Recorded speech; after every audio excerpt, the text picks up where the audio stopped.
inclusive é a mesma cursista, eu não autorizei. Aí ela deu um jeito lá e entrou na roupa escola, porque aí a gente perde aquele tempo, você está no início. Aí a pessoa lá, autorização. Aí ela entra e você fala, por favor, sai aí, entre no seu arroba escola. A partir de agora, acho que eu vou dar uma deletada, porque a pessoa acho que já aprendeu, né? Todas as vezes a gente dá a mesma orientação, eu até li o que a Franciele e a Vanessa colocou no mural, se apresentando, que são as nossas tutoras aqui de Foz, é a tutora de gestão, e aí a pessoa ainda entra fora do domínio. A gente pode aceitar sempre, gente, ou estou errada? Gima, o ideal é que você aceite, mas solicite que ela saia e retorne com a arroba escola. É sempre essa orientação, né? Ela entra, mas você já pede, olha, preciso que você saia e retorne com o seu arroba escola, né? Até que ela entenda que ela precisa se organizar para o arroba escola. Mas o ideal é que você aceite, até para ela entender, né, o movimento, para que você possa comunicar que ela precisa sair e retornar com a arroba escola. Acho que é a ação mais assertiva nesse caso. Então, gente, bom dia mais uma vez, sejam muito, muito bem-vindos e bem-vindas para mais um papo formativo. Acho que agora a gente vai conseguir entrar no que é a dinâmica da nossa rotina de trabalho, né? Hoje, o papo formativo do roteiro 5 e a semana vocês vivenciando com os seus cursistas o roteiro 4. Acho que agora a gente vai engrenar nessa dinâmica aí da relação entre o papo formativo e o acontecimento das reuniões junto aos seus cursistas. E hoje, a Bernadette está colocando ali também no chat que ela acrescenta nos slides uma orientação de como o cursista entrar, se certificar que está com a arroba escola. E hoje o nosso papo formativo, ele vem com a temática que vocês vão trabalhar esta semana, né? Então, essa semana vocês irão trabalhar na R4, vocês vão trabalhar na R4 falando de planejamento, né?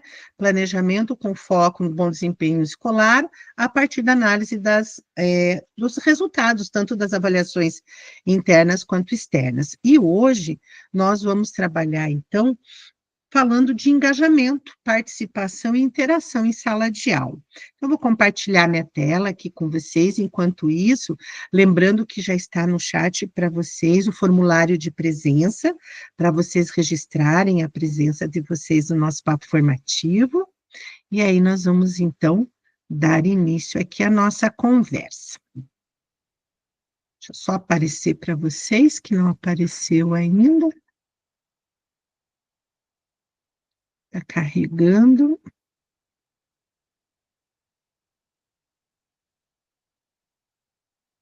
Então, vamos lá. Nós vamos falar um pouquinho hoje, né, retomar, porque, na verdade, é uma temática com a qual vocês já estão bem habituados, né, já a falarmos de engajamento, participação e interação em sala de aula, e eu estou com um roteiro que tem alguma coisa errada, né, porque a gente tem que vivenciar ele em julho, só se for de 2025, né? Deixa eu só organizar aqui, gente, só um pouquinho, por favor.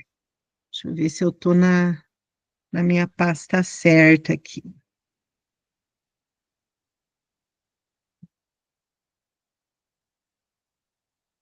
Eu já faço a correção, tá? Da data, a gente não vai vivenciar esse nosso roteiro em julho. Deixa eu só organizar aqui para a gente poder acertar isso.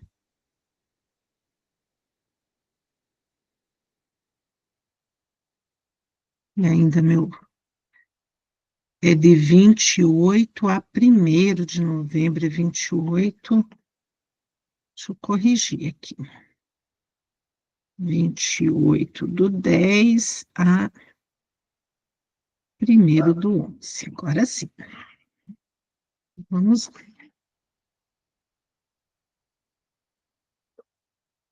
Então, aqui, como sempre, né, o slide que vai nos acompanhando de sensibilização para o uso da câmera aberta. Entra muito aqui também, né, Gilma, essa história do cursista verificar se ele está com o seu arroba escola, de priorizar participar da reunião usando o seu computador, o que facilita as ações, a nossa agenda essa que vocês precisam customizar os tempos, vocês têm 20 minutos a mais de reunião, então, quando eu trago aqui, né, os elementos da reunião, os momentos da reunião em vermelho, é onde é importante que vocês, de repente, ampliem o tempo com seus cursistas, né, que são os momentos mais significativos e de interação desses cursistas com a temática do encontro.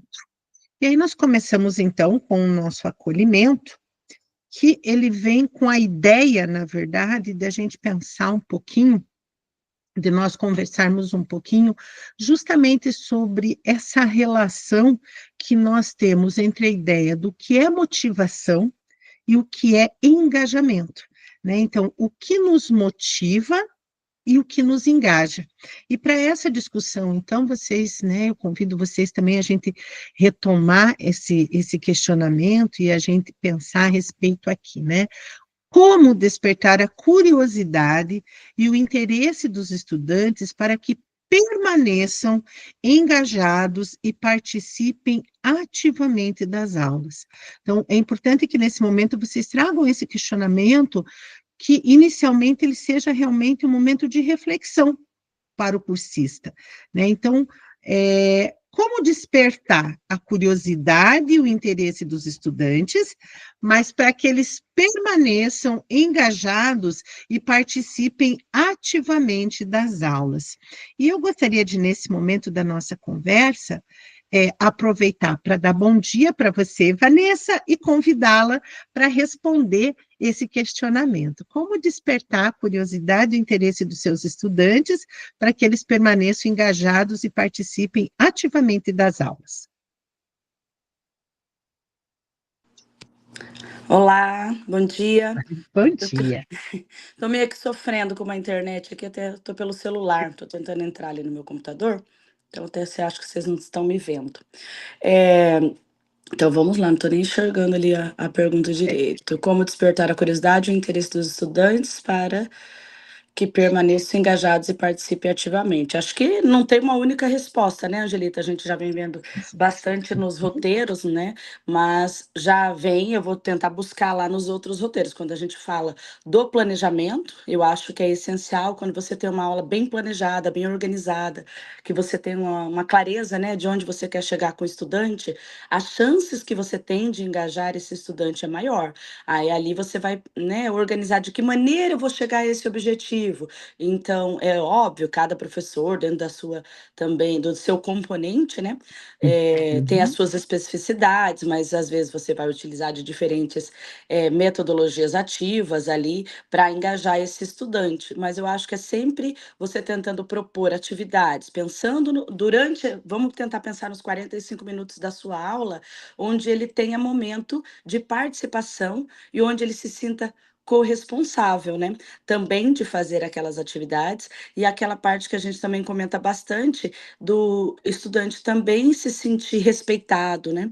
De você, ele quando você consegue criar um vínculo com o estudante, ele entende que você quer que ele participe, que é para o bem dele também, não é só né? Ele se sente mais engajado, ele se sente parte do processo. Então, eu acho que um pouco parte daí. Muito obrigada, Vanessa, pela preciosa contribuição.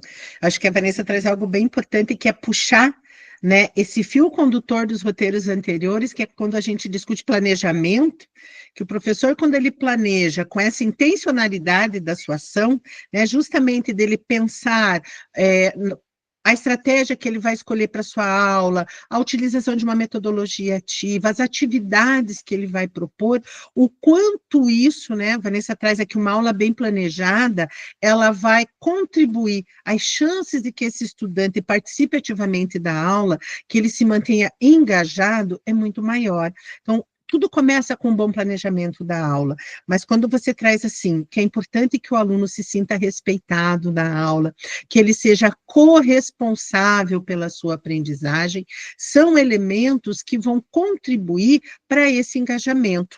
A Bernadette colocou ali no chat, né? É sair do feijão com arroz, né? É, de repente, desafiar o nosso estudante para a sua aprendizagem, é instigá-lo, de fato, para aquilo. E o que a gente já vem conversando, de que esse esse aluno no decorrer da aula, ele sabe o que o professor espera dele, né? Que não é uma aula que vai acontecer, show de bola, Vanessa, que não é uma aula que vai acontecer às escuras para ele, porque o professor comunica com muita clareza, compartilha com ele esse planejamento para aquela aula.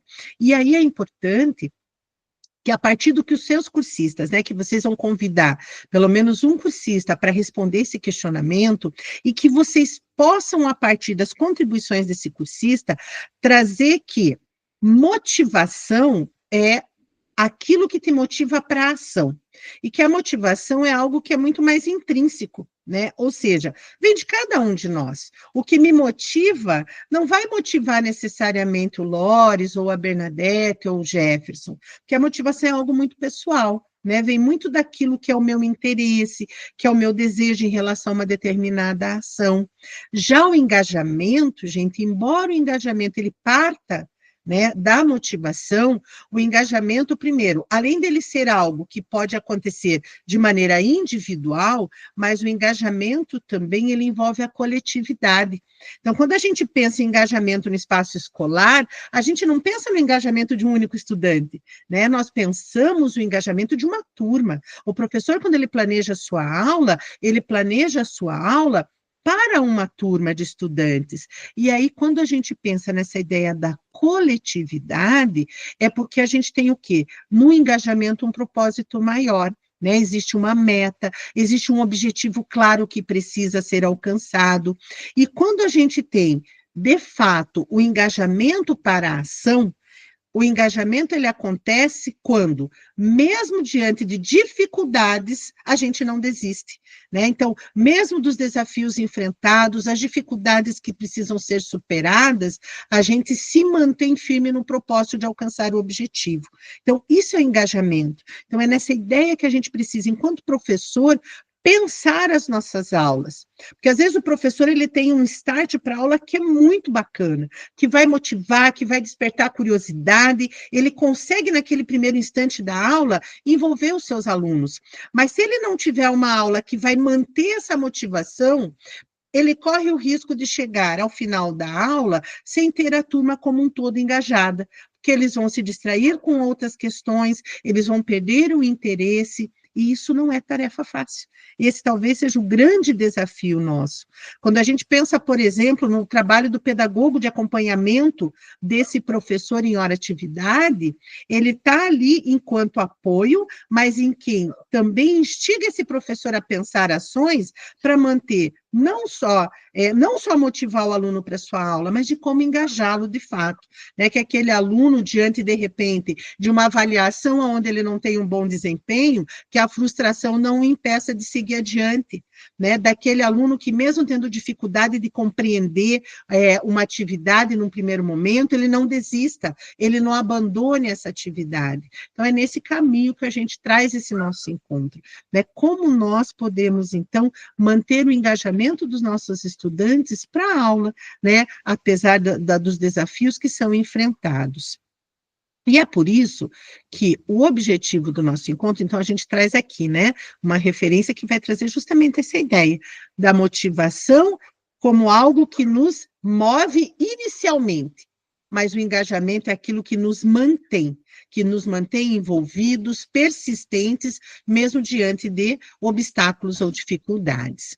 E o objetivo do nosso encontro é justamente propor e discutir ações para o engajamento dos estudantes nas aulas, utilizando uma técnica de gestão de sala de aula. Mas é claro que a técnica ela vem aqui para ser algo a mais, né? Um elemento a mais para o professor pensar em suas estratégias de engajamento. E a técnica que nós vamos trabalhar nesse encontro é a hábitos de discussão, que é uma das técnicas também do Lemov. Então, a gente vai falar aqui como é que esse ambiente onde a gente promove as discussões por meio de questionamentos pode ser uma estratégia importante de engajar nossos estudantes. E aí, o nossa experiência, eu só vou trazer ele à memória de vocês, porque a nossa experiência já foi vivenciado nas jornadas anteriores, ele só mudou um pouquinho a forma de condução, mas na essência vocês já conhecem. Então, aqui, Lembrando que sempre vocês têm nas notas da apresentação, né, todas as orientações para que vocês possam conduzir cada um dos momentos da nossa reunião. Então, a ideia aqui é que vocês instiguem, num primeiro momento, os seus cursistas a refletirem sobre esse questionamento, né? Que estratégia você já utilizou que promoveu o engajamento dos estudantes quanto à participação e interação em sala de aula?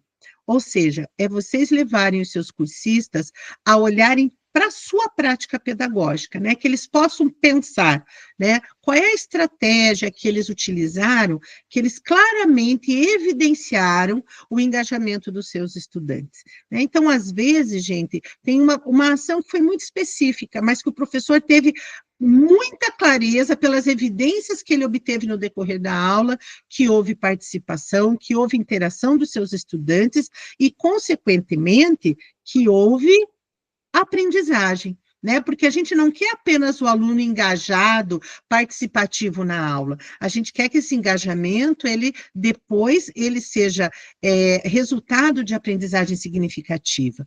Então, nesse primeiro momento, é importante que vocês, então, convidem seus cursistas a refletirem, a pensarem sobre a sua prática pedagógica e que daí vocês possam convidar um cursista, né, que seja um cursista diferente do que já participou do momento de acolhimento, para vocês irem envolvendo o maior número de pessoas nessas conversas, que eles tenham utilizado e que promoveu o engajamento dos nossos estudantes. E aí, eu gostaria de convidar você, Jefferson. Qual foi a estratégia que você utilizou em suas aulas e que você percebe que houve um engajamento dos seus estudantes quanto à interação e participação em sala de aula? Bom, bom dia a todos, né? Eu sempre trabalho com relação à clareza dos conteúdos. Os alunos aí sabem exatamente que vai ser trabalhar naquela aula, início, meio e o final da atividade. Mas o que eu percebo que muitas vezes na minha disciplina aqui, ensino médio, tá? Por exemplo, agora eu trabalhei, eles sabem que vai ter, foi uma aula de basquetebol, foi uma aula de handebol, foi futsal, e eles sabem que na próxima aula vai ter aquela atividade, né? E onde eu trabalho lá é com um colégio agrícola, eles vão tem que ter roupa, calça jeans e bota, né? O que eles fazem? Eles não vão com roupa apropriada para fazer aquela aula, porque eles sabem, eles não gostam daquela modalidade esportiva, né? Então, essa não é uma dificuldade, eu achei assim uma questão de quando eu organizei, quando eu planejei e não saiu não sai como eu quero, porque muitos alunos, eles não, como você falou, não se engajam, não gostam da atividade e acabam não querendo fazer, né? Não é que seja ruim, tem um lado bom, que é ótimo, organiza, planeja, faz, ele sabe exatamente o que vai acontecer, mas na minha situação, tem a situação onde os alunos, eles dão aquela enrolada para não participar. Mas claro que eu incluo eles na atividade, vão arbitrar, vão fazer a mesa, vão fazer uma atividade lá, para que estejam sempre no grupo ali. Mas não é, sim, todas as flores, essa organização, não. Ela dá errado, sim. Muito obrigada, Jefferson. Gente, o Jefferson trouxe elementos importantíssimos para essa questão. Primeiro, ele contextualizou, eu acho que é muito legal que vocês possam fazer isso com o cursista, né? O Jefferson trouxe muita clareza no meu componente, que é com ensino médio, estudantes de uma escola agrícola, porque daí a gente entende de que lugar, né, o Jefferson ele está falando. E aí você reforça o que a gente começou a conversa, né, Jefferson? O que me motiva não motiva o outro. Como você falou, e aí, inclusive, você consegue entender nessa organização dos seus estudantes, primeiro, que você comunica o que vai acontecer, né? Você traz essa clareza de uma aula com começo, meio e fim, e você ainda comunica a aula seguinte. E aí você sabe quem é aquele estudante que está super motivado e que vai se engajar para a aula, porque já na vestimenta ele demonstra isso, né? Mas, ao mesmo tempo, você tem uma estratégia de que aquele que não curte a modalidade esportiva, mas você não permita que ele fuja, né? Você traz ele para essa aula numa outra perspectiva, mas ele também se envolve. Eu acho que esse olhar ele é muito legal, gente. Por quê? pensar em engajamento do estudante, a gente não precisa fazer essa conversa ancorada somente na questão do uso de metodologias ativas. São estratégias, são formas de organizar a aula, é o vínculo, né? A Vanessa trouxe isso na fala dela, o vínculo que eu estabeleço com o meu estudante, e o Jefferson trouxe muito bem isso. Então, acho que esse momento do Nossa Experiência, ele começa com uma reflexão, com vocês trazendo alguém para compartilhar um pouquinho daquilo que já fez, e desse olhar do que o Jefferson trouxe na sua resposta, trazendo qual é o meu contexto de trabalho, né? Qual é o meu componente, quem são os meus estudantes, como é que eu organizo e percebo o engajamento deles.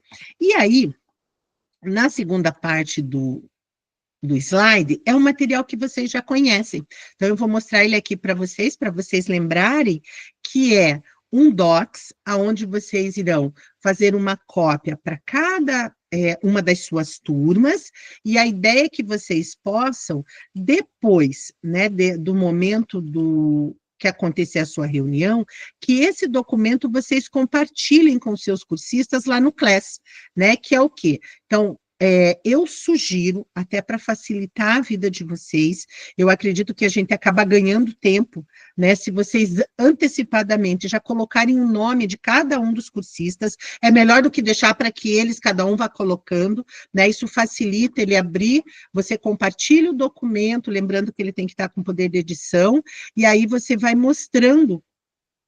Ele vai localizar o nome nessa lista, e aí, lembrando que isso aqui não é uma lista suspensa, eu trouxe algumas sugestões de estratégias. Uma aula expositiva dialogada, um trabalho em grupo, uma apresentação oral, a rotação por estações, ele utilizou gamificação, ele usou aulas práticas, ou ainda não foi nenhuma dessas estratégias. Ele vai poder clicar aqui no maisinho, aí ele vai poder digitar. Aqui ele vai aparecer configuração 1, o cursista vai poder digitar aqui qual foi a estratégia que ele utilizou, né? Então, se nenhuma das estratégias aqui que aparecem como possibilidade, ele utilizou outra coisa, ele vai poder inserir. E aí, qual que é a ideia aqui na resposta? É a resposta ao questionamento, que ele possa contar como é que esta estratégia gerou o engajamento dos estudantes quanto à participação e interação em sala de aula.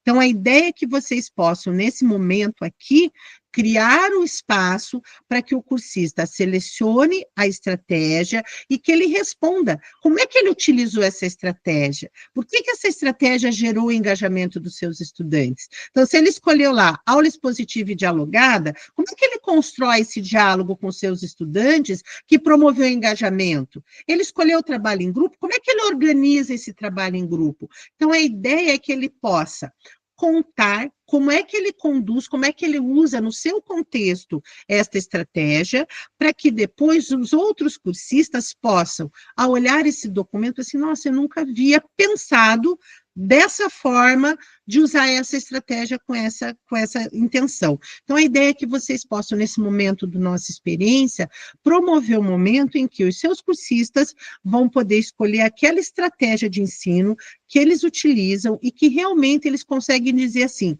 esta estratégia dá certo, promove o engajamento dos meus estudantes, porque eu faço deste jeito. E que depois vocês possam, então, compartilhar esse documento lá no Class, para que ele possa também servir de material de apoio para os cursistas num outro momento, que ele possa depois, com calma, olhar para esse documento e assim, puxa, aqui eu vou resgatar essa sugestão que o colega deu, porque foi algo muito interessante. E aí, depois, o importante é que vocês compartilhem a tela desse documento e que, nesse momento da nossa experiência, vocês possam daí convidar mais 2 ou 3 cursistas, dependendo da gestão do tempo, para que eles possam falar um pouquinho, né? Então, o bacana de vocês trabalharem com um documento compartilhado é que enquanto os cursistas vão estar ali colocando as suas contribuições, vocês já conseguem ir mapeando o que está sendo registrado nesse documento. E aí vocês podem convidar aquele que, de repente, trouxe algo que é interessante, que vocês percebem que vai contribuir para as discussões, é esse cursista que você vai convidar para na fala, contar um pouquinho. E aí vocês vão encerrar esse momento da nossa experiência comunicando aos seus cursistas que esse documento será disponibilizado depois no CLES, mesmo que, uma vez aberto esse documento, ele vai ficar disponível para o cursista, mas é sempre bom deixar em algo que ele sabe, né? Que se ele se perder no seu drive, lá no CLES ele vai encontrar esse documento novamente. Então, a ideia aqui é justamente que esse documento vire uma forma de compartilhar e trocar experiências quanto a estratégias de ensino que promovam o engajamento dos estudantes em sala de aula, ou quando é um cursista que ele está fora do espaço sala de aula, mas qual é a estratégia que ele utiliza para promover o engajamento das pessoas com as quais ele trabalha, né? Então, trazer esse cursista que não é professor para o seu contexto, né? Então, pedagogo, qual é a estratégia que você utiliza para engajar seu professor, né, no momento de acompanhamento de hora-atividade, para o momento de... qual é a estratégia que você utiliza, por exemplo, para um feedback, para que ele, de fato, impacte na prática pedagógica desse professor? Se você é alguém que é técnico, ou da sede ou do núcleo, como é que você faz para engajar as pessoas que você acompanha no seu contexto de trabalho? Então, é nessa ideia. Tranquilo aqui, gente? Alguém gostaria de comentar alguma coisa, trazer algo em relação a esse momento? Tá tranquilo? Por favor, Gilma. Oi, pessoal. Só queria complementar ali o que o Jefferson falou. Os meus alunos, eu percebo que eles me veem assim como muito sistemática, né? Então, quando eles percebem que o planejamento é bem feito, e que eles já sabem que eu vou seguir lá aquele sisteminha, e aí eles já sabem o que vai acontecer no futuro, né? E no meu curso, que é a formação de docentes, nós temos muitas atividades práticas, e aí eles têm que ir de uniforme, Jefferson, tem que ir com o jaleco, principalmente em escolas, que tem crianças pequenas, né, de pré-escola até o 5º ano, e aí eles aparecem sem o jaleco, e aquelas meninas com aquele corpaço, né? Tipo assim, os professores, porque normalmente coordenação vai junto, né? Não vai me deixar participar. Mas aí a gente leva o jaleco, viu, Jefferson? É criar estratégia, né, Gilma? Tipo, se tá achando que vai escapar, tcharam, tá aqui a solução, né? Angelita, mas às vezes era a estratégia do professor chamar atenção. Sem jaleco, é bem isso. É bem isso, né? Eu vou expor a figura para garantir a atenção desses alunos, né? É verdade, Vanessa, de repente a Gilma não entendeu que ele tinha toda uma intencionalidade, né, para atrair a atenção. Então, esse é um momento muito legal de conversa, gente, que eu vejo também, que é também o professor, ele se entender como responsável pelo processo, né, que embora o que motiva o meu estudante talvez não seja bem isso, a nova técnica. De repente, como o Jefferson falou, às vezes o aluno não gosta de basquete, mas o professor, enquanto responsável pelo seu planejamento, por engajar esse estudante, apesar dele não estar motivado, é o que o Jefferson trouxe muito isso, né? Quando a Gilma traz a ideia do jaleco também para aquele estudante que vai para a escola sem o jaleco, é buscar uma estratégia que é como dizer assim, olha, apesar da dificuldade, mas tá aqui, ó, tem um caminho, né? Você vai fazer, a gente vai se envolver. Isso é tal da corresponsabilidade que é tão importante. E aí, passado esse nosso momento de troca da nossa experiência, a gente vem para a fundamentação da prática. E aqui, quando a gente fala em engajamento dos estudantes, a gente vai falar dos princípios, né? Então, os princípios que ajudam a engajar os estudantes mais plenamente. A Vanessa trouxe alguns deles na fala dela no momento de acolhimento, né?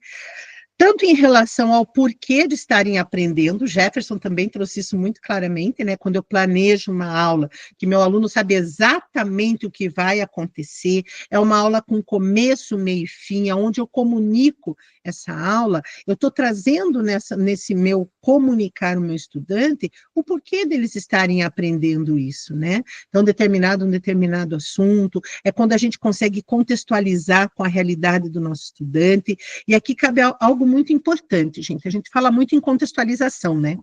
Só que, às vezes, existem determinados conteúdos que nós vamos trabalhar para alcançar o objetivo da aprendizagem, que a gente não consegue contextualizar com a realidade do estudante, com a vida prática do estudante, e ele também precisa entender que nem tudo vai ser contextualizado, mas que é tão importante quanto. Né? Às vezes tem algo que você precisa que ele aprenda para o passo seguinte. E o passo seguinte você vai conseguir contextualizar. Então, acho que a contextualização ela precisa acontecer sempre que é possível, sempre que a gente consegue estabelecer essa relação daquilo que nós estamos trabalhando em sala de aula, com o cotidiano desse estudante, com a sua área de interesse, né, com a sua realidade, isso vai significar muito mais facilmente para ele, mas isso nem sempre é possível. Né? Às vezes eu preciso trabalhar aquele conteúdo que eu não consigo contextualizar, mas eu consigo dizer para ele, é importante que você aprenda isto para que você consiga, a gente possa avançar, para que vocês compreendam o próximo assunto que nós iremos trabalhar. E também é importante a gente entender essa relação quanto ao modo como os estudantes estão aprendendo. É quando a gente fala de metacognição, né? É entender como eu aprendo, né? Eu, enquanto professor, além de eu ter clareza das minhas estratégias de ensino, de eu buscar entender como o meu aluno aprende, mas é esse estudante também se entender. Como é que eu aprendo? E aí nós trazemos os 3 princípios. A voz dos estudantes, né? Então, quando eu dou voz ao meu aluno, né? Quando eu envolvo ativamente os meus estudantes, e passa muito pelo que a Vanessa falou, né? Do respeito pelo estudante, de realmente ouvir o que ele tem a dizer, e não apenas aquele deixar falar, não, é de fato essa voz ser ouvida no sentido de ser considerada na dinâmica da aula, no processo de ensino-aprendizagem. O outro princípio, a avaliação para o aprendizado. A gente precisa, no contexto da nossa aula, buscar evidências de que houve aprendizagem. Já lhe passo a palavra, Vanessa.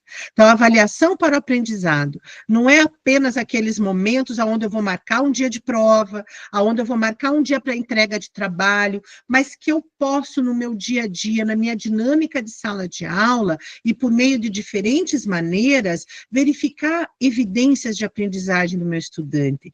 E nessas diferentes maneiras de verificar a aprendizagem, eu buscar também desenvolver junto aos meus estudantes a sua capacidade de autoavaliação, que esse aluno possa olhar para si, para o seu percurso de aprendizagem e entender o que de fato ele aprendeu e aquilo que ainda não.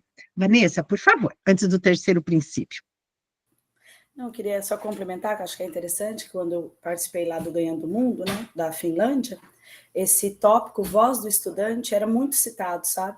Na universidade lá, todos os professores colocavam, toda vez que a gente fazia um trabalho, assim, então às vezes a gente fala, voz do estudante, né, não, mas ele tem liberdade, né, mas não é essa voz do estudante, igual você colocou, né, lá eles chamavam em inglês Student's Voice and Choice, tipo, que quando você consegue propor as atividades onde o aluno realmente participa, onde ele dá opinião, ele é ouvido, às vezes você muda uma estratégia em função da opinião dele, ou da escolha, ou quando a gente faz um trabalho e ele tem a oportunidade, porque, por exemplo, às vezes eu não gosto de desenhar, o professor dá um trabalho que a única opção é o desenho, às vezes eu não gosto de falar em público, mas eu gosto tanto de escrever, então quando você consegue construir com eles, ouvindo a opinião deles, né, e colocando essa escolha do estudante, ele se sente mais, eu escolhi fazer dessa forma, então eu vou fazer melhor, porque eu escolhi, né, então eu achei interessante compartilhar. Perfeito, Vanessa, é quando você fala da corresponsabilidade, né? Porque se eu estou escolhendo fazer desta forma, foi me dado o direito da escolha, né? Eu escolhi, eu estou me tornando naturalmente corresponsável, então eu não vou poder fazer de qualquer jeito, né? Porque foi me dado o direito de escolha, então entre o desenho e a escrita, eu vou fazer de forma escrita, mas eu vou me empenhar, porque nisso eu me reconheço, né? E o quanto isso é importante. Então a voz dos estudantes é exatamente isso que a Vanessa falou, não é o falar pelo falar, mas é essa fala que traz o engajamento. E eu vejo que quanto mais nós conhecemos os nossos estudantes, melhor condições nós temos de entender essa voz, né? Porque daí a gente conhece esse estudante, e você, ao ouvi-lo, você o reconhece.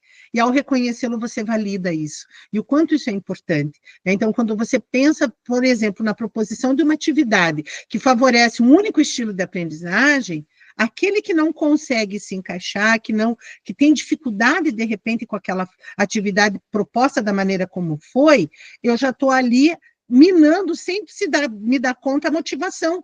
Né? Então, a gente tem muitos estudantes que se expressam muito bem no desenho. Tem outras que não conseguem nem fazer boneco palito. Aí, naturalmente, esse estudante ele já vai se sentir o quê? Não é para mim, eu não sou capaz. Né? A motivação dele já vai por água abaixo, porque ele sequer gosta de desenho, porque ele não sabe desenhar. E a mesma coisa quando a gente pede para aquele aluno mais tímido, e a gente quer que ele vá para uma apresentação oral. Né? E aí também o quanto é difícil superar essa dificuldade. E aí a gente tem algumas contribuições aqui no chat, ó. A Bernadette trouxe assim, ó, o professor saindo do centro e oportunizando o aluno o protagonismo. É isso mesmo, né, Bernadette? O professor sair do centro, muito enfatizado em Toronto, no meu intercâmbio também. Compartilha com a gente um pouquinho, então, Bernadette, por favor. Então, quando a minha colega coloca, se tinha ideia no todo, assim, das nossas discussões, do que os mentores nos passavam, essa ideia de respeito ao aluno.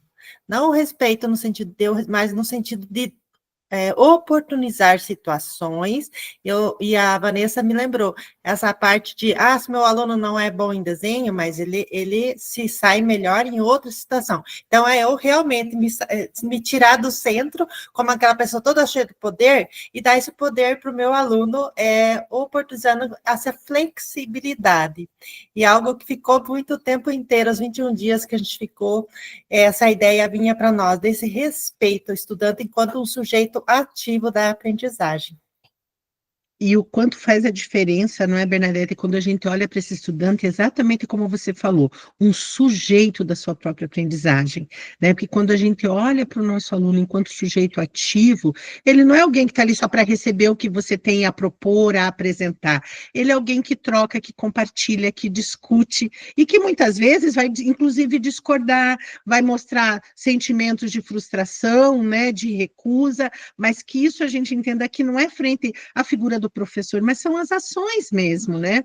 E o que a gente vem conversando já, que dar protagonismo ao nosso estudante não é abrir mão do nosso protagonismo.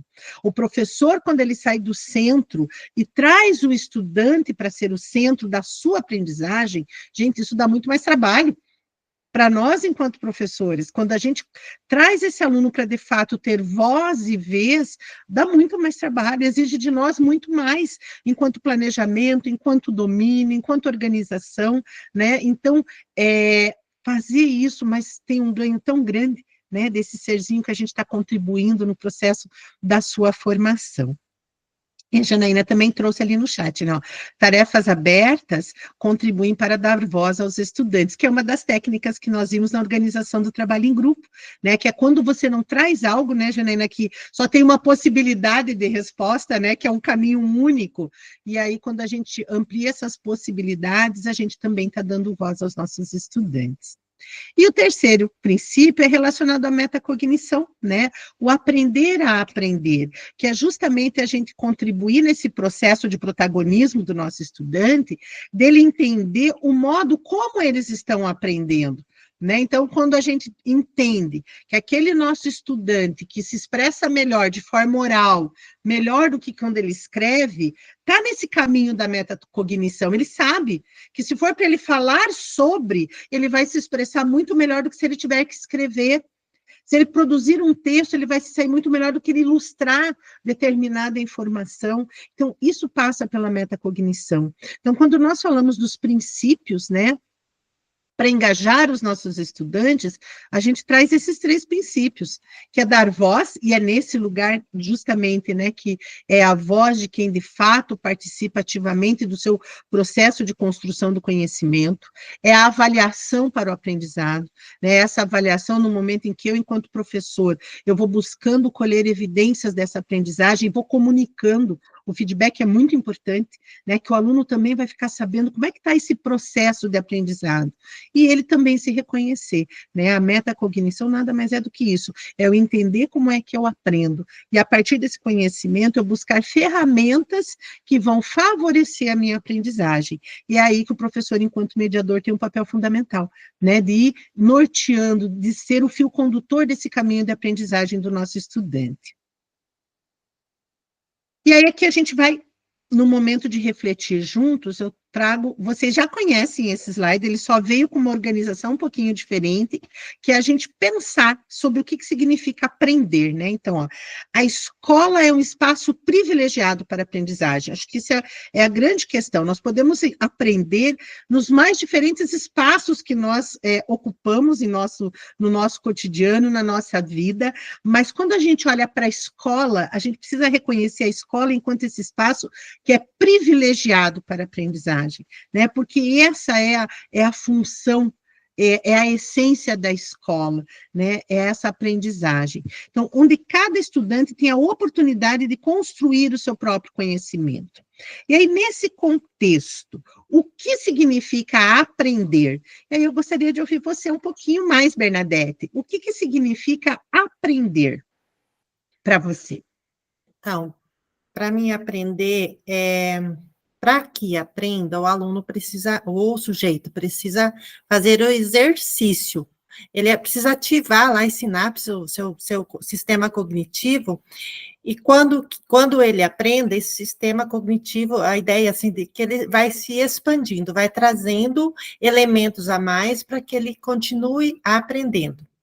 E complementando, eu tenho pensado muito, porque essa jornada está um pouco atípica, eu fico me perguntando, será que eu estou engajando meus cursistas? Será que eles pensam, que eles fazem esse exercício de refletir sobre o que a gente está vendo ali, só para implementar, que é algo que está me angustiando um pouquinho. Mas eu penso que a gente só aprende quando a gente é ativo, a gente é mobilizado. Quando eu mobilizo o aluno, eu lembro que tinha no roteiro e marcou muito, eu preciso mobilizar o aluno para que ele faça esse exercício cognitivo sobre o objetivo da aprendizagem, sobre o que a gente está trabalhando, e se aproprie desse conhecimento. E você traz isso com muita propriedade no sentido também que é essa relação que vocês estabelecem com os seus cursistas, né? Em que medida realmente, né? Cada encontro, cada reunião, esses cursistas estão sendo mobilizados para a sua aprendizagem, porque não deixa de ser um processo do aprender. Quando eu falo em ressignificar minha prática pedagógica, né? É sobre isso, né? O quanto realmente eu estou me mobilizando para isso. Lide, e você? Quando você pensa sobre essa pergunta, o que para a Lidiane significa aprender? Eu gosto muito de pensar que, e eu estimulo também os meus alunos aqui, é quando se você consegue falar daquilo que você aprendeu. Então, eu tenho um professor que ele sempre dizia isso, que você só de fato aprendeu se você consegue explicar para alguém aquilo que você diz que aprendeu. Então, se você pergunta para o aluno, eu entendi, e ele fala, eu entendi, você pede para ele explicar, ele, mas eu não sei explicar, eu entendi, mas eu não sei explicar. Então, talvez isso seja uma evidência de que, de fato, ele não aprendeu. Então, eu utilizo muito disso, que se a pessoa sabe contar aquilo que ela aprendeu, então, como diz a Bernadette ali, ela acionou ali o seu cognitivo, ela fez ali o que precisava ser feito para que aquilo fizesse parte dela. Então, eu utilizo isso também como um indicativo. Será que entendeu mesmo? Será que o que eu falei foi claro? Será que ele aprendeu? Se ele não está sabendo reproduzir, talvez ele não tenha aprendido. Então, eu sempre penso nesse sentido. Se você sabe reproduzir assim, se você sabe explicar aquilo que você diz que aprendeu, aí, de fato, você aprendeu. Senão, acho que fica alguma lacuna. Muito obrigada, Lídia. Já te dou a palavra, Janice. Você trouxe aqui para minha memória o que é um referencial nosso aqui, né? Que é o Guy Claxton, né? No seu livro lá, Ensinando os Alunos a Aprenderem. Que ele traz justamente isso, né? Que quando eu consigo explicar aquilo que eu aprendi, além de eu estar contribuindo com a aprendizagem do outro, eu ressignifico a minha própria, né? Eu me dou conta de, realmente eu sei, né? Quando eu consigo explicar. Perfeito. Por favor, Janice. Bom dia. Bom Então, dia. a gente vem falando muito de erro, né? Nos últimos encontros a gente falou do erro, tal. Então, até vem nas notas ali, sempre vem, né, falando da questão do erro. E como a Lid colocou assim, eu sei, eu entendi, mas eu não sei explicar como foi, né? Então, a gente até acredita ali, né, que quando o aluno ele consegue corrigir o erro, né, quer dizer que ele aprendeu, ele conseguiu entender, então houve um aprendizado, né? Então, o aprender é também aprender com o erro que ele comete. Isso mesmo, obrigada, Janice. Trazer essa questão do erro é nessa perspectiva, né? Eu reconheço, eu identifico aonde eu errei, é ali que eu vou buscar, peraí, tá errado por conta disso. Aí eu entendo o erro, ressignifico e a aprendizagem se consolida. Por favor, Lores. Oi, bom dia. Só dando alguma contribuição a respeito disso do aprender, né? Ela perpassa por vários caminhos, várias possibilidades, uma junção de várias possibilidades que levam ao trabalho, assim, né? Mas eu penso assim, que o primeiro passo, como a Bernadette colocou lá também, é a questão da mobilização, é o primeiro passo para esse engajamento, para que gere o fruto da aprendizagem. Segundo seria a pesquisação, né? O processo de se eu estou mobilizado, então eu vou buscar.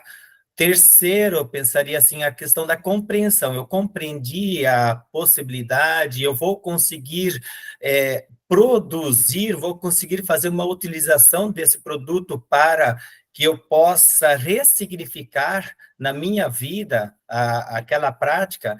Então, eu acho que aí é o processo do aprender, né? Vou fazer aqui um paralelo aqui, com a questão da palavra acordar. O acordar, a gente acorda todos os dias, né? Mas não é simplesmente o acordar. Então, vamos... Desculpem. Então, vamos pegar a palavra de trás para frente. Dar cor a, né? Então, no momento que nós pensamos no dar cor à vida, ou dar cor, então, a ressignificação da utilização daquilo que me foi proposto e que eu busquei este entendimento para a ação e a prática. Seria isso. Nossa, adorei essa ideia do acordar, dar cor a. E quanto todo dia a gente precisa fazer isso, né, Lores? E se a gente pensar nisso, que cada aula nossa, com os nossos estudantes, é o momento do acordar de trás para frente, né, de dar cor a, é a mobilização. Mesmo aquele estudante que às vezes inicialmente não parece motivado, quando a gente consegue mobilizá-lo, a gente vai fazer com que ele se engaje. Aí a Bernadette cita ali no chat, né, a retomada da prova Paraná, também como estratégia, e o quanto é importante a gente olhar a partir desse elemento, né, evidências daquilo que eu preciso retomar, de como eu vou pensar o meu trabalho a partir disso. E aí o que vem na sequência, vocês já conhecem, né, porque a gente traz então aqui, justamente, antes de pensar o que significa aprender com base em um autor, em estudos de um referencial, mas eu, enquanto cursista nessa conversa, entender, para mim, o que significa aprender, né? E aí a Janice trouxe, né, ali também a questão do erro, e aprender é sobre isso, né? Diante de situações, eu ir reduzindo erros, quando eu consigo explicar, quando eu consigo reconhecer aonde eu errei, aprender a partir daquilo, eu estou reduzindo erros, né? É explorar o espaço de possibilidades. Quando a gente dá voz aos nossos estudantes, no seu percurso de aprendizagem, o que a gente está fazendo é isso, é explorar espaços de possibilidades, né? Projetar hipóteses, restringir o espaço de busca, é lembrar que o nosso aprender, ele não parte do zero.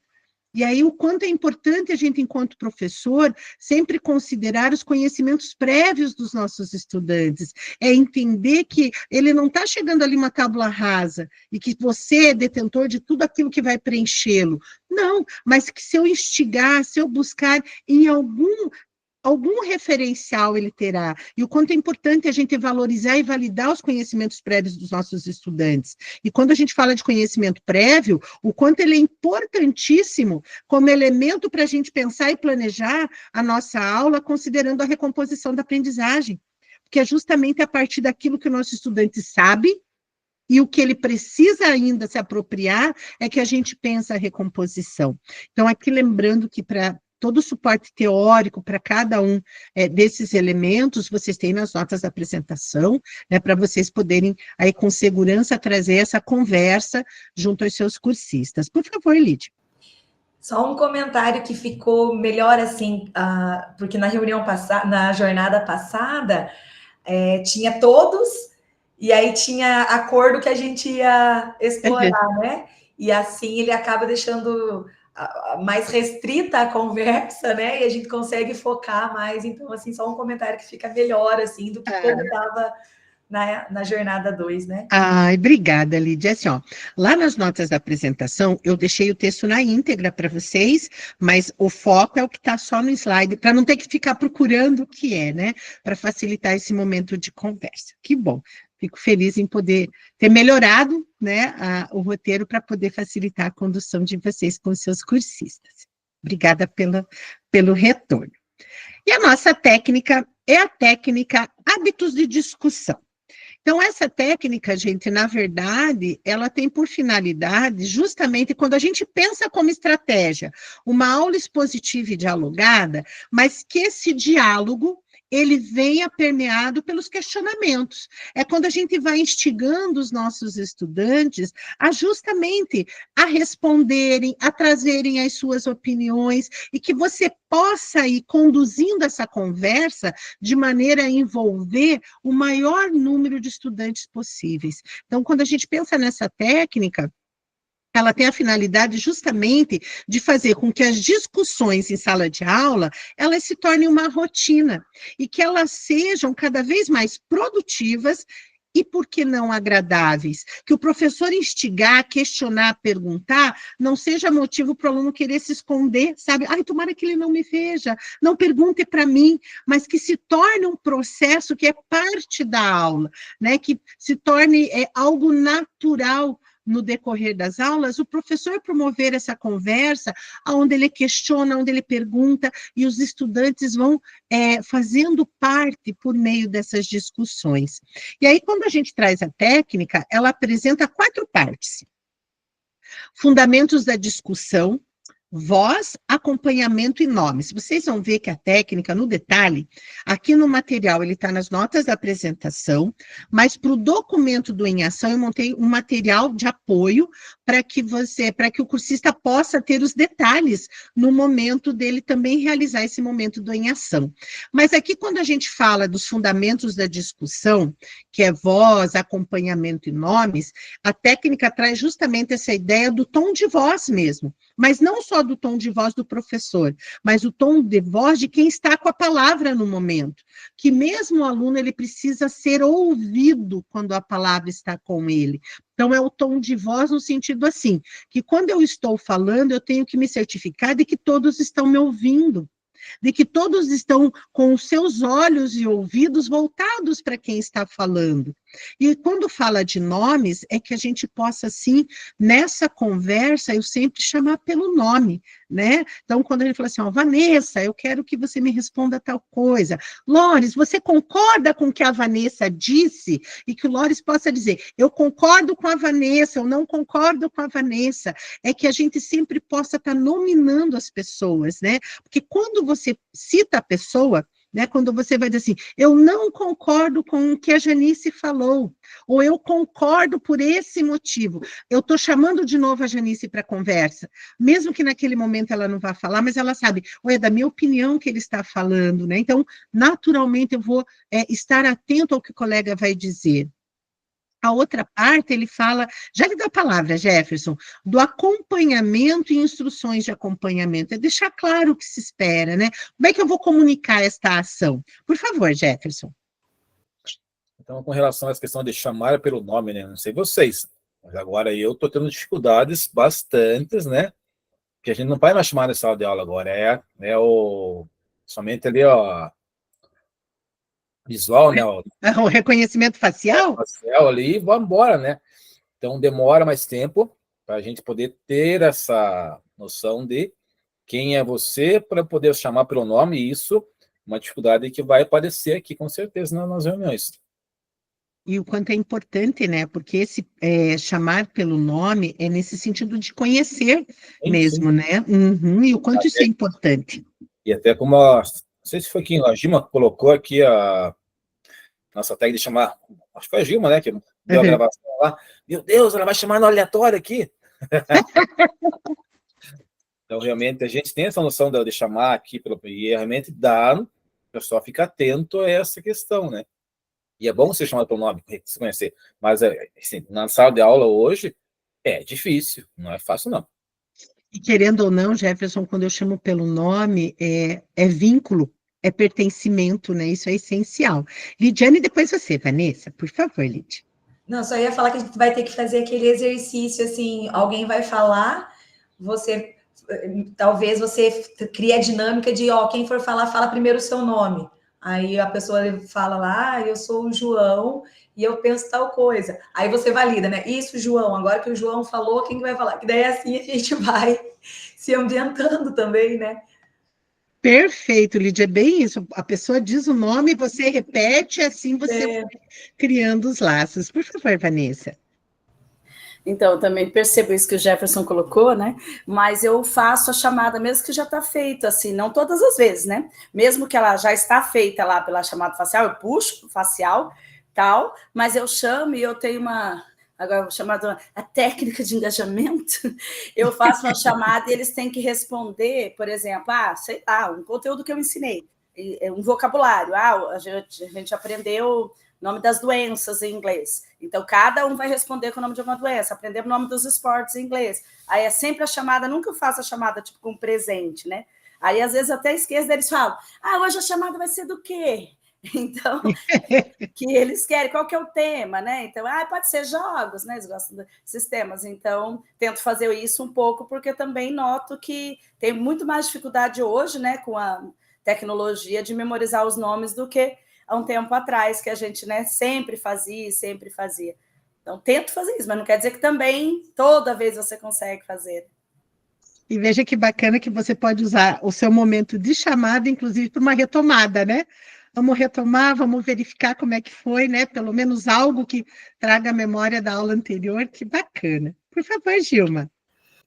Angelita, pessoal, desde que eu entrei na jornada passada, eu tenho procurado colocar em prática mesmo o que a gente fala para os cursistas, né, de colocar essas técnicas em prática, porque às vezes parece que é uma coisa simples, né, e a gente começa a analisar, nossa, esse detalhe que eu faço, não faço, mas a questão de, pelo nome ali, Jefferson, às vezes eu fico horrorizada. Há muitos anos eu aprendi para a gente se dirigir ao aluno falando pelo nome, não chamar mais pelo número. Teve uma época que a gente falava número 1, número 2, né? E aí é mais gostoso você falar pelo nome, até para gravar, se aproximar mais deles. Mas meu colégio é grande, e a gente anda muito nos corredores ali para ir embora. Às vezes eu ainda vejo hoje professor fazendo chamado pelo número, ou uma atividade, porque o corredor ali no meu colégio, o som propaga, assim, né? Número tal, faz não sei o quê. Eu acho assim, eu falo, gente, são técnicas, às vezes, que a gente já utiliza no dia a dia, mas não utiliza com esses detalhes aí que o Lemov ou os autores estão trazendo, e que é o X da questão, às vezes, né? É aquele detalhe ali, né? E eu só comentando também da minha cursista, do cursista, é um homem que comentou, agora ela vai chamar lá aleatoriamente um aqui, né? A Angelita sugeriu uma técnica do Lemov de surpresa, né? Mas aí eu fiquei pensando, o que eu faço? Agora, no início, eu sempre falo, olha, gente, então, ó, eu sempre chamo pessoas diferentes, assim, naquela cara, eu tenho uma vontade de falar, sabe? Mas eu falo, olha, então hoje eu já selecionei os nomes aqui, para a gente se conhecer, cada vez eu chamo um, então eu marco aqui os nomes antes, naquela calma, técnica do Lemov. Mas é isso mesmo, Gilma, mas você está comunicando o que você vai chamar, né? A técnica de surpresa é justamente sobre isso. Você não vai dizer quem, mas você deixa todo mundo naquela expectativa, né? Será que serei eu? E se for, eu preciso estar atento para não ser pego de surpresa, né? Então, você comunicar que você vai se utilizar dessa metodologia é uma forma também de que todo mundo fique atento, porque não sabe em que momento será chamado, né? E o quanto isso é importante. E aí, a gente seguindo aqui, ó, a técnica também, ela vai falar de iniciadores frasais. É justamente quando a gente... acho que foi a Lídia que falou, né? Você repete o nome, né? O João, eu sou o João. João disse. Falar dos iniciadores frasais é mais ou menos nesse caminho, mas é quando a gente usa coisas do tipo concordo, não concordo, né?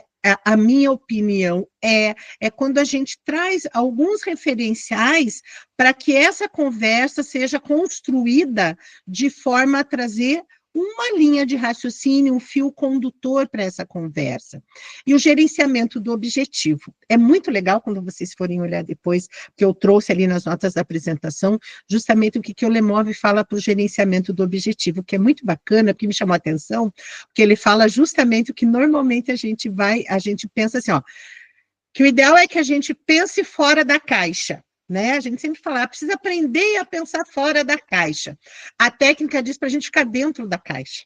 É muito legal, porque você diz, nossa, mas ele vai na contramão do que a gente vem pensando, mas aqui não. Quando ele traz os hábitos de discussão, o gerenciamento do objetivo, como trazer o estudante para dentro da caixa, é no sentido da gente não ficar divagando na aula.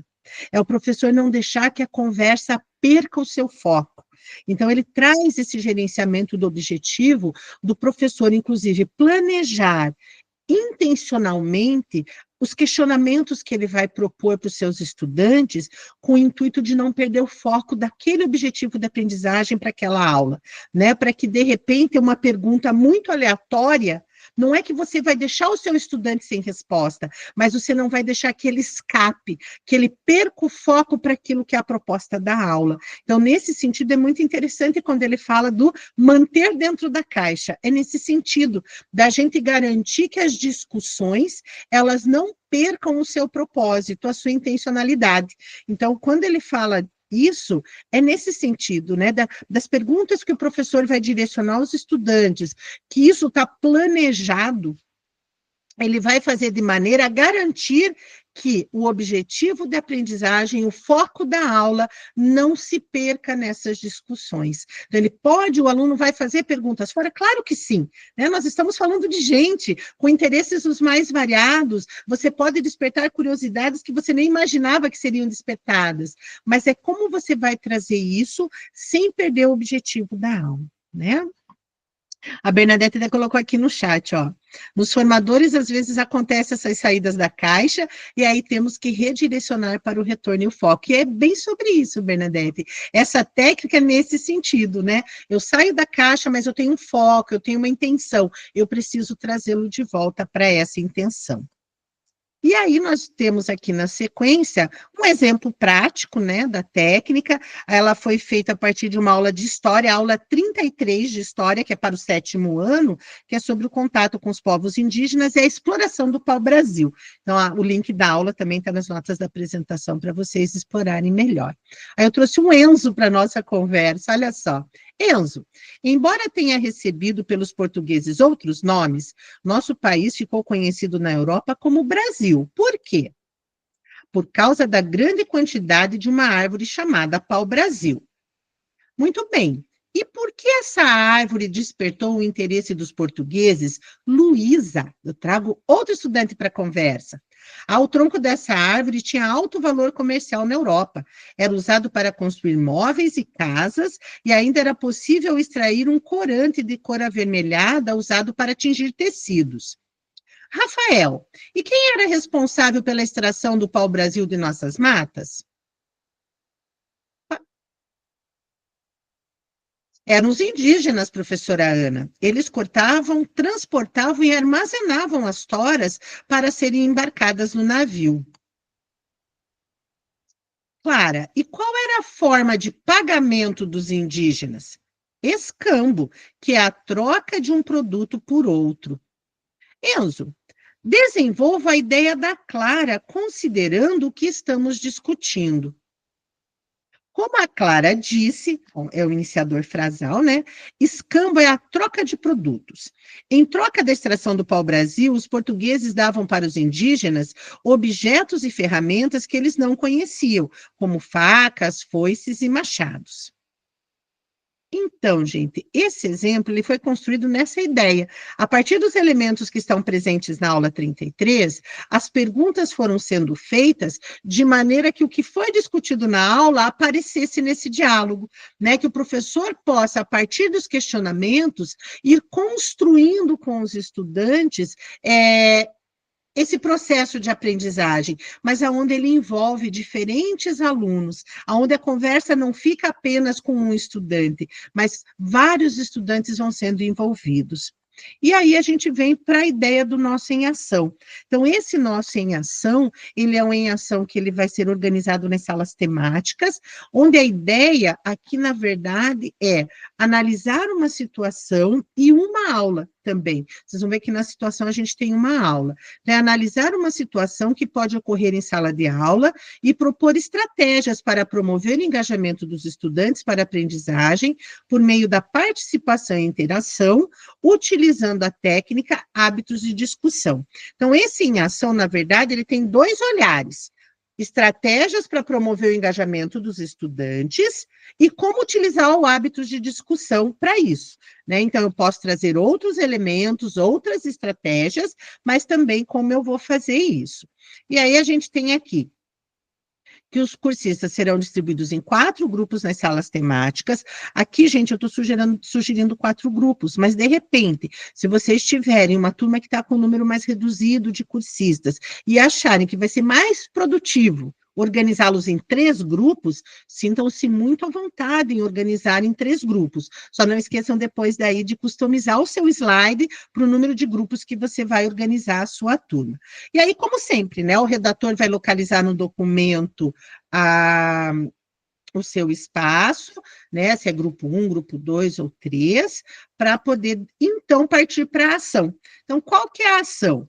Eles vão lá na sala temática analisar a situação que é apresentada para o grupo, vão propor estratégias para promover o engajamento, utilizando a técnica, e vão preencher isso no documento do Em Ação.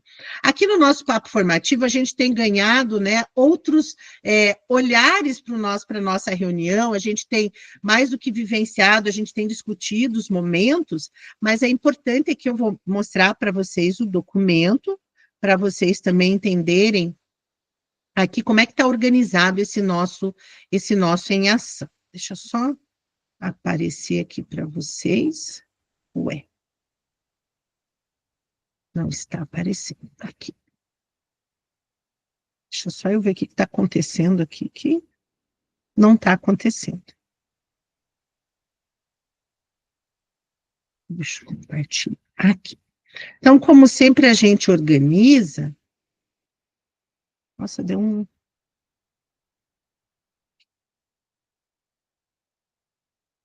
Agora acho que vai. Ai.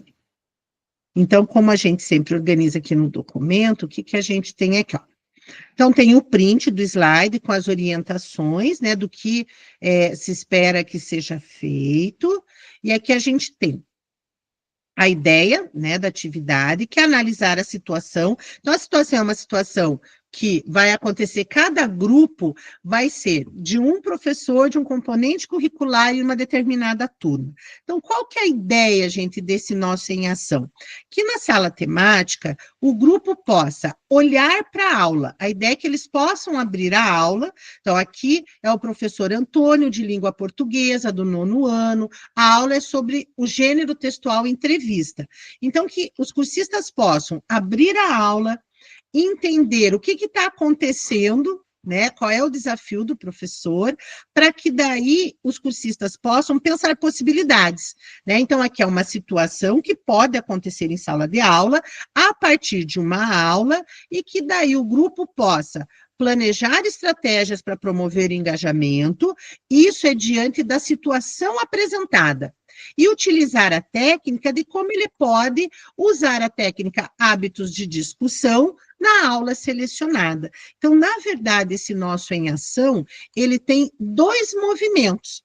um olhar para a situação apresentada e um olhar para a aula para poder propor o uso da técnica. E a ideia aqui, gente, independente da aula, é que os cursistas possam, de forma colaborativa, discutir possibilidades de uso da técnica, né? Então, vamos pensar, Angelita, eu sou professora de ciências, mas eu fui pensar possibilidades do uso da técnica, hábitos de discussão, para uma aula de história. Então, que os professores eles possam entender isso, embora não seja o meu componente curricular, mas quando eu penso em engajamento dos meus estudantes, eu estou pensando nos estudantes. Como é que eu engajo? É para que seja de forma colaborativa uma troca de experiências. Por favor, Janaína. Então, eu fiquei pensando aqui, pelo exemplo que foi trazido ali no final, o quanto é importante a gente deixar ciente ali para o cursista que isso ele não vai conseguir do dia para a noite. Porque quando se trata de um hábito, ele precisa ser ensinado. Se o teu aluno não tem o hábito de discutir com o outro aluno, e a grande maioria dos nossos alunos não sabem fazer isso naturalmente, quando você coloca eles em grupo, eles nem olham um para o outro, porque o autor fala da importância de você olhar para o outro, de realmente ouvir o que o outro está falando. Até associei a fala de um autor, Angelita, Stephen Covey, nem sei se é assim que pronuncia, mas ele diz assim, nunca escute para responder, e sim para entender. E a maioria de nós, a gente escuta para responder. E o nosso aluno tem esse ímpeto. Ele está ouvindo o outro, mas ele está pensando no que ele vai falar a partir do que o outro trouxe. A gente faz isso também, o tempo todo.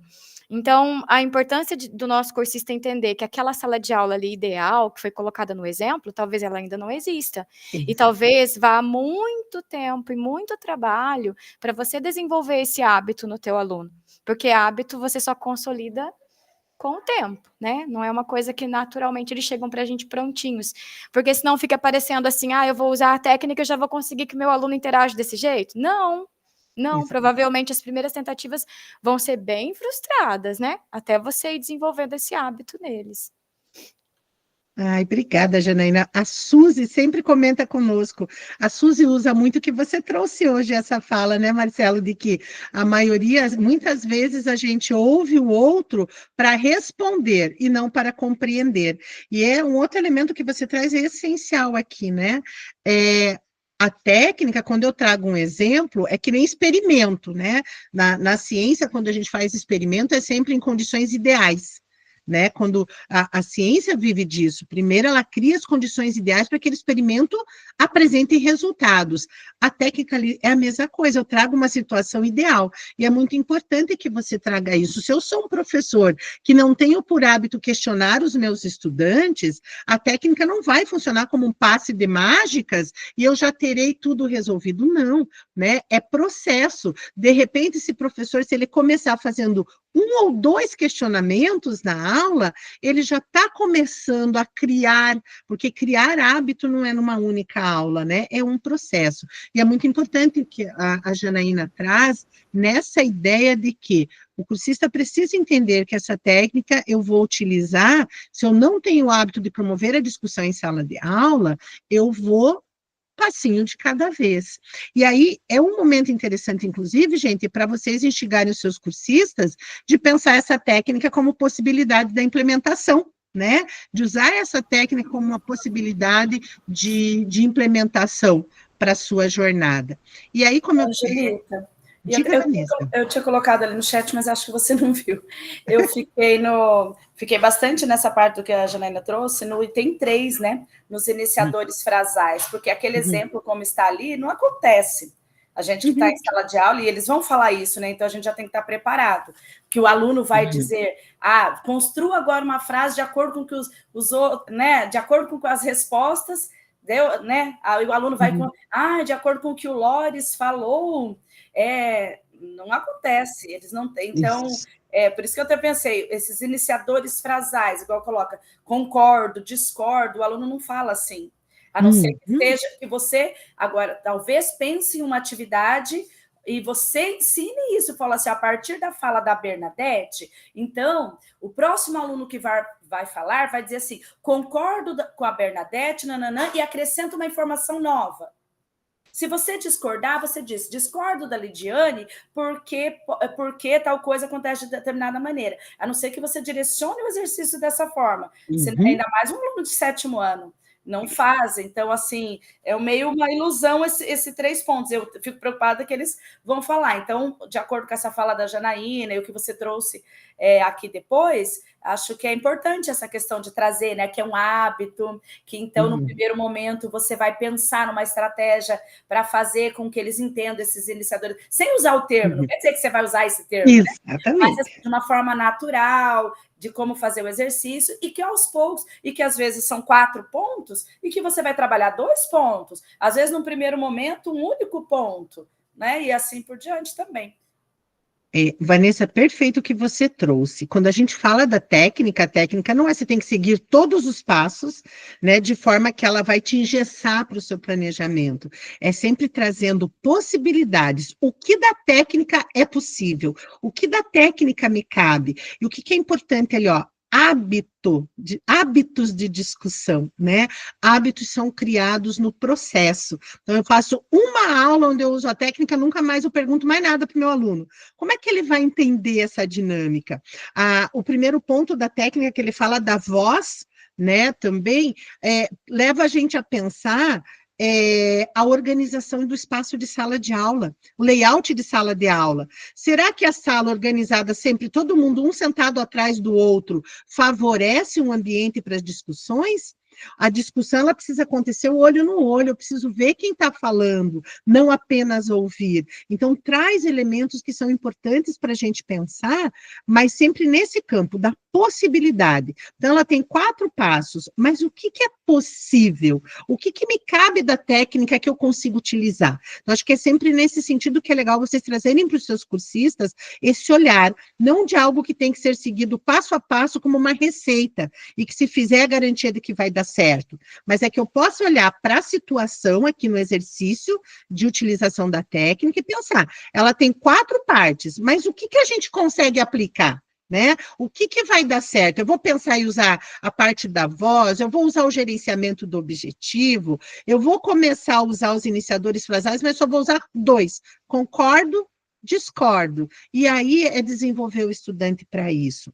Enquanto eu vou mostrando para vocês, até que o nosso tempo já está caminhando para o final, gente, eu acabei de colocar aí no chat para vocês o link do Queremos Te Ouvir, né, é o momento que vocês fazem a avaliação da nossa reunião, mas eu quero aproveitar e mostrar para vocês rapidamente como está organizado o material de apoio, né, que é o que os cursistas vão ter acesso, que eles vão conseguir abrir durante o momento do Em Ação, para que eles possam entender melhor esse momento da atividade. Então, deixa só eu compartilhar aqui com vocês.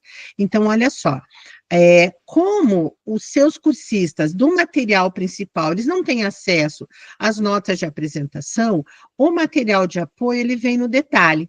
Ele traz o slide que foi trabalhado durante a reunião, mas ele vem na sequência, ó, ele traz, material de apoio mesmo, o que cada uma das partes da técnica significam. O que o Lemov quis dizer lá, com fundamentos da discussão, voz, acompanhamento em nomes, né? Então, ele vai ter esse apoio teórico para que eles possam, lá na discussão, buscar quais são os elementos que eles vão usar, né? Então, a gente vai trabalhar com o elemento 1 e 4, perfeito.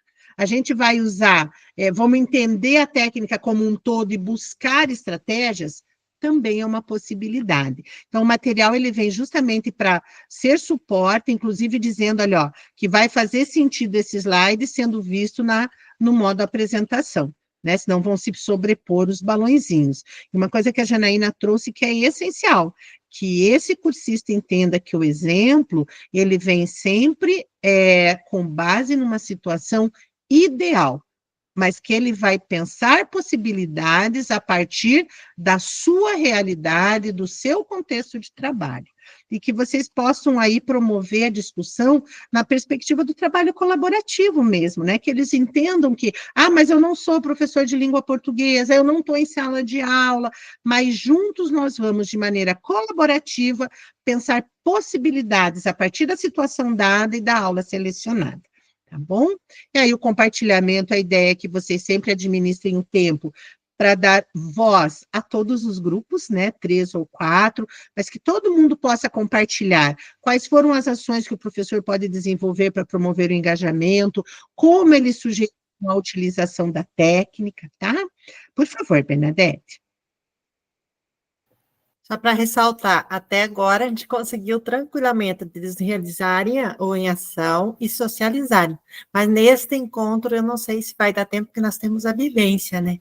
E aí tem ainda para fazer a síntese do diário. Mas até agora, sim, deu super tranquilo, a gente conseguiu abordar e trazer para tirar dúvidas também, para socializar. Fico bem feliz com isso, que essa é sempre a intencionalidade, gente, que o em ação, ele aconteça num tempo suficiente para que os cursistas possam fazer atividade, mas o que é mais rico, né, é o momento que eles possam trazer o que eles pensaram, o que eles propuseram. O nosso colocando em prática é que ele está muito rápido, né, mas ele é também um momento de lembrança das datas de entrega das atividades avaliativas. Esse documento, ele é colaborativo, então é o mesmo link que todo mundo vai inserir no seu diário de bordo. Então esse espaço, ele é tão importante quanto o espaço do Queremos Te Ouvir, né? Então eu coloquei o link para vocês, sempre lembrando que vocês vão marcar a turma papo formativo e que vocês possam também criar esse espaço na sua reunião, né? Então o momento lá de colocar o link no diário de bordo, já disponibilizem também o link do Queremos Te Ouvir, para que o cursista possa fazer as duas ações, né? Abre o diário de bordo, insere o link, registra suas contribuições e já também faz a avaliação da reunião. E aí sempre o nosso Saiba Mais, trazendo alguns elementos para enriquecer a discussão, e a síntese, né, que sempre que for possível, que quando, na verdade, lá no momento do compartilhamento, cria-se o espaço de conversa e de troca das produções dos grupos, a síntese, ela só cabe se realmente dentro da gestão do tempo, vocês tiverem condições aí de ouvir um cursista que ficou mais quietinho, que de repente não contribuiu de forma mais ativa na reunião, que vocês possam abrir um espaço de conversa.